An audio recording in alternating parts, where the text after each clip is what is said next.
monopoly YouTube, which is part of the digital search monopoly Google, has been accused of trying to silence conservative viewpoints. PragerU and other innocuous center-right content providers have found themselves censored on YouTube.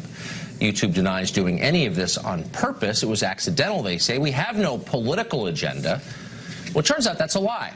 This show has exclusively obtained an internal YouTube memo from April of 2017, last year, that lays out in detail how YouTube censors videos. One of the reasons the extent of YouTube censorship isn't obvious to most people is because the company is smart enough not to scrub every video it wants to censor. Instead, many videos wind up in what the memo describes as limited state. Sounds like something out of Scientology. Videos in limited state are intentionally pushed down on the site, so they're harder to find. They're also demonetized, meaning the people who post them can't make money from them, no matter how often they're viewed. Think that isn't a big deal? What would happen if you couldn't find the New York Times on a newsstand? What would happen if its publishers weren't allowed to make money from selling it? Would that qualify as censorship? Obviously. Of course it would. So what are the criteria for censoring videos on YouTube? Well, according to the memo, quote, controversial religious or supremacist content qualifies. So does, quote, highly controversial inflammatory content. What exactly does any of that mean?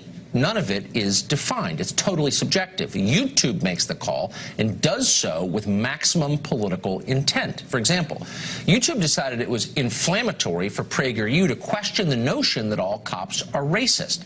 If you don't think they are, you're in trouble, according to YouTube. So PragerU's video was demonetized and effectively declared hate speech. Yet videos that suggest that, I don't know, white people are inherently evil remain on YouTube without any restrictions. That's clearly political. The memo makes it very clear where YouTube censors are coming from. It explains that the company is committed to, quote, the freedom to belong, including the resulting benefits of diversity and inclusion. Okay, sounds good. But what exactly does that mean? Again, it's entirely subjective and intentionally so. At one point, the memo declares that any, quote, demeaning language against a protected group may result in a video being removed from the site. So who are these protected groups? Well, according to YouTube, refugees are a protected group. So let's say you don't like the fact that refugees are being resettled in your neighborhood, for example. You've assumed it was your right as a citizen to disagree with government policy. Nope, not according to YouTube. They will censor your complaints about what your government is doing and call you a bigot in the process if you don't like refugee resettlement policy, for example. Well, it's not surprising that one of the trusted flaggers YouTube has deputized to censor extremist content is the Southern Poverty Law Center, which is itself, irony of ironies, an extremist group. The SPLC has a long history of inciting hatred and division for political ends.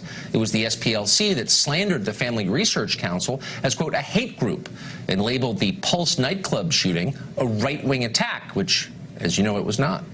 The SPLC is totally discredited, and anyone who spends 5 minutes reading about it comes to that conclusion. And yet YouTube trusts the Southern Poverty Law Center to censor your videos, and that tells you a lot. We contacted YouTube for a statement on all of this, and we asked whether the company had revised its policies since the memo was written last year. The company barely responded.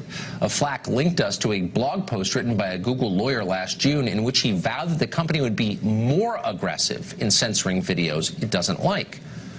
It's worth noting that almost nobody in power is fighting back against this censorship. Here you have an American company incubated in America by Americans under the protection of American law and courts, which is now working to undermine the most sacred of American rights, which is the freedom of expression.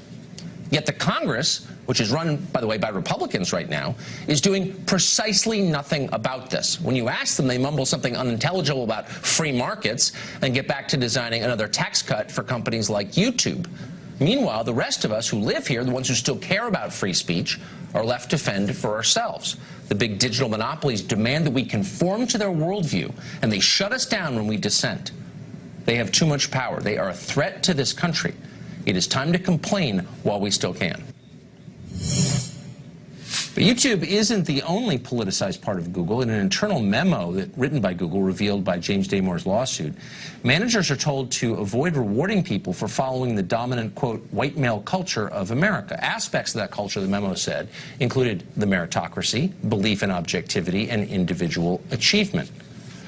Ideas that nobody thought were race-specific until now. Harmeet Dillon is representing James Damore in this lawsuit. She joins us tonight. It's hard to believe this is even real. Tell us what the memo says. Yeah, so the memo basically says it's part of a Google program for managers called Inclusive Perf, which is Inclusive Performance, and they are coached and sometimes forced to evaluate people on managers on the feedback they give to their employees. So this memo is about when you give feedback to your employees, be careful not to give too positive feedback to white people for stuff that is white, according to Google, such as merit-based performance and individual excellence and so forth. And then, you know, when you're giving feedback to people of color, you should be sensitive to the fact that they're more likely to be in favor of group achievement and collective values. There's some negative traits associated with whites, which is supposed to be that they talk about you instead of to you, you know, so they're backstabbing. There are these gross racial stereotypes on both sides that are deeply offensive. For example, to say that this stereotype that whites care about meritocracy and accomplishment is to imply that other races don't. I mean, so this is clearly absurd. And the most absurd thing is that James Damore purportedly, after the fact, was let go because of gender stereotypes. But Google perpetuates racial stereotypes every single day in its management. It's shocking. But they don't, of course, hold their, I don't know, programming staff to these same standards. I mean, No. Of course, they demand excellence when it comes to writing the code that is the basis of their business. Right, of course they should. Right, yeah, of course, as they should, by the way. I agree with that. So what's their response been? I mean, this seems horrifying, incredibly divisive, inherently bigoted, as you just pointed out. Are they conceding this is real? No, I don't think they get it. I mean, Google is too big to fail, too powerful to be questioned, and so they've been getting away with this. And in fact, in the face of our lawsuit, they simply describe all criticism of their race baiting and racial gerrymandering as alt-right criticism. So Why are look? You've been you know, you and I had the same job 25 years ago. You've been a conservative your whole life. You're on the Dartmouth Review 30 years ago. Why are conservatives, Republicans in Washington defending this crap, defending Google? Why aren't they doing something about this? Well, I'm afraid one very crass reason is that Google spreads the money around both sides. So members of Congress and the Senate who have power to do something about antitrust issues, these gross employment violations, they don't care. It's hard to get their attention.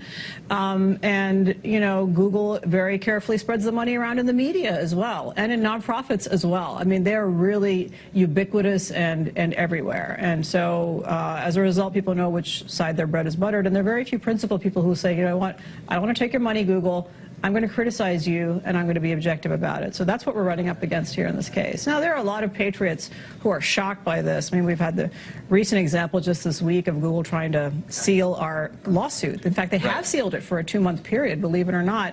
They called up the court, and they said, you know, some of our employees are being harassed. We want to bring a motion to seal this entire lawsuit.